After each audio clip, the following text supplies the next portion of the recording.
قلمان لو تعرفهما لعرفت نوع مدادي، قلم الرزين وعكسه قلم السفيه الصادي،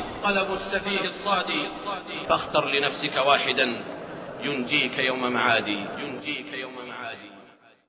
إن المرء المؤمن بربه إذا عاش حياته باليقين بالله علم أن الدنيا لا تساوي عند الله جناح بعوضة، وأنه لن يأخذ منها إلا ما كتب له فيها، وليس راء كمن سمع ومن ذاق عرف.